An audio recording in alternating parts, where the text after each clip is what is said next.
Pernah gak sih kalian lagi asik-asiknya ngetik atau lagi main game, tiba-tiba komputer kalian restart sendiri? Padahal kalian gak mencet apa-apa dan gak ada peringatan apa-apa juga. Buat kalian yang sempat ngerasain internetan di awal tahun 2000-an, kejadian horor kayak gini sebenarnya udah jadi makanan sehari-hari. Apalagi kalau kalian sering main ke warnet. Biasanya kalau udah ada satu PC yang kena, gak lama kemudian satu ruangan bakal ikutan kolaps gara-gara virus yang nyebarnya cepet banget. Nah, di video kali ini kita bakal ngebahas masa-masa di mana virus komputer bener-bener bikin dunia warnet di Indonesia jadi kacau balau antara tahun 2003 sampai 2005. Kita bakal ngelihat gimana kekacauan ini bermula, mulai dari serangan blaster, seser, sampai munculnya virus lokal yang namanya pasti udah nggak asing lagi di telinga kalian, yaitu Brontok.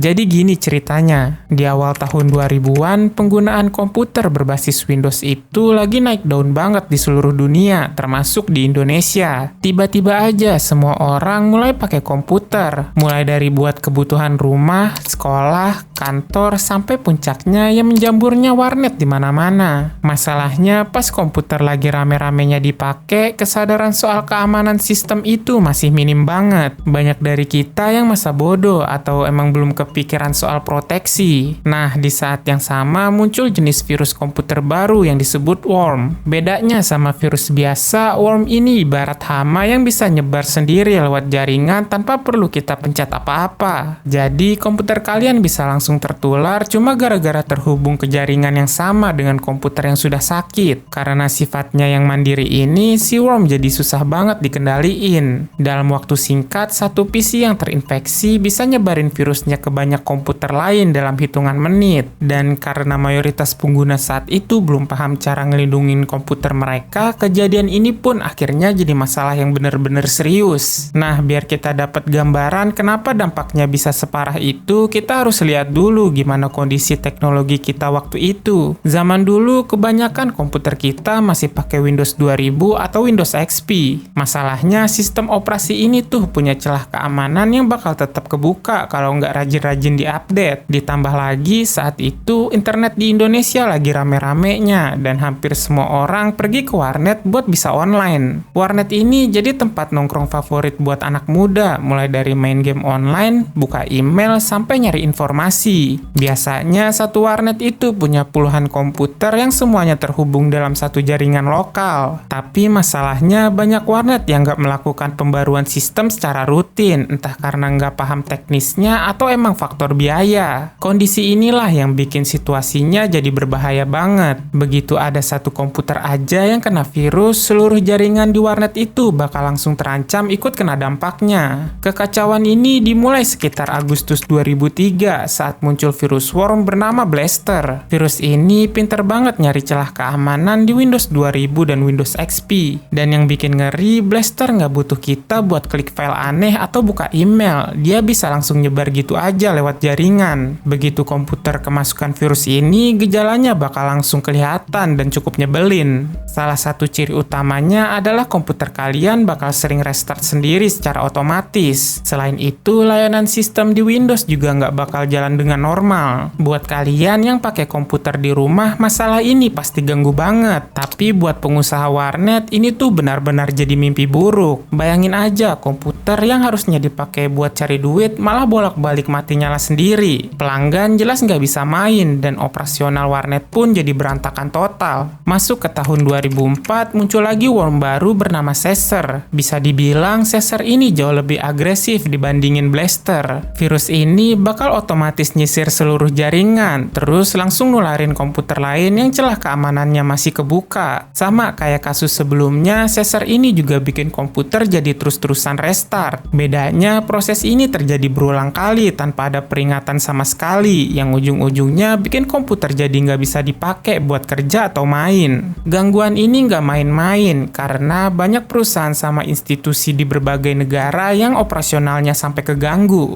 Di Indonesia sendiri, warnet lagi-lagi jadi korban yang paling berasa dampaknya. Soalnya, kalau satu PC aja udah kena, seluruh jaringan warnet bisa lumpuh dalam waktu yang singkat banget. Nah, kalau tadi kita bahas virus kiriman luar negeri, di tahun 2005 muncul virus lokal yang namanya pasti udah melegenda banget, yaitu Brontok. Berbeda sama Blaster atau Caesar yang nyerang lewat celah sistem, Brontok ini lebih suka nyebar lewat email yang ada lampiran filenya. Jadi, begitu ada pengguna yang gak sengaja buka lampiran itu, virus bakal langsung aktif di komputer. Gangguan yang dibawa Brontok ini juga gak kalah nyebelin. Virus ini bakal ngeblokir akses kalian ke registry editor sama task manager. Tujuannya biar dia susah dihapus atau dimatiin. Selain itu, Brontok juga punya hobi yang sama kayak virus sebelumnya, yaitu bikin komputer kita sering restart sendiri. Karena Brontok ini nyebarnya lewat email, jangkauannya di Indonesia jadi luas banget. Warnet yang biasanya jadi tempat utama orang-orang buat buka email, akhirnya jadi ladang penyebaran yang efektif banget. Hasilnya, dalam waktu singkat, banyak banget PC warnet yang terinfeksi secara barengan. Kalian bayangin aja, di masa itu warnet tuh lagi jadi pusatnya segala aktivitas digital kita. Mau main game online, buka email, sampai cuma sekedar browsing santai, hampir semuanya dilakuin di warnet. Tapi pas virus-virus tadi mulai nyebar, dampaknya bener-bener langsung mukul operasional mereka. Komputer yang bentar-bentar restart jelas nggak bakal bisa dipakai sama pelanggan. Kalau udah begini, pemilik warnet nggak punya pilihan lain selain stop operasional buat benerin sistemnya. Masalahnya, proses ngebersihin virus itu nggak cuma makan waktu, tapi juga makan biaya. Bahkan di beberapa kasus, pemilik warnet sampai harus install ulang sistem operasi di puluhan komputer mereka secara barengan. Itu artinya warnet terpaksa tutup sementara. Pendapatan otomatis hilang, padahal di saat yang sama mereka harus keluar biaya ekstra buat benerin semuanya. Tapi dibalik semua kekacauan tadi, ada sisi positifnya. Gara-gara serangan virus yang nggak ada habisnya ini, orang-orang di Indonesia akhirnya mulai sadar kalau keamanan komputer itu penting banget. Kita jadi mulai paham kalau sistem operasi itu wajib rutin diupdate dan komputer kita butuh perlindungan ekstra dari antivirus. Nah, di masa inilah orang-orang mulai nyari software yang bisa jagain komputer mereka. Antivirus kayak Norton atau EVG jadi populer banget karena mereka punya database virus yang lengkap buat nangkal serangan luar. Terus muncul juga antivirus lokal kayak Smadaf yang spesialis buat nanganin virus-virus nakal buatan dalam negeri yang sering gak kedeteksi antivirus luar. Gak cuma antivirus, pemilik warnet juga mulai pakai trik lain, misalnya masang aplikasi deep freeze. Aplikasi ini populer banget karena setiap kali komputer dinyalain ulang, sistemnya bakal otomatis balik ke kondisi awal yang bersih. Jadi meskipun ada virus yang masuk, dia nggak bakal bisa nempel atau ngerusak sistem secara permanen. Dari sini kita semua belajar kalau mencegah itu emang jauh lebih murah daripada harus benerin komputer yang udah telanjur rusak. Singkatnya, serangan virus kayak Blaster, Caesar, sampai Brontok ini bukan cuma bikin pusing, tapi juga ngubah cara kita ngelihat keamanan komputer. Dari kejadian itu, kita sadar kalau punya komputer yang canggih aja nggak cukup tanpa perlindungan yang tepat. Dan hal ini masih relevan banget sampai sekarang.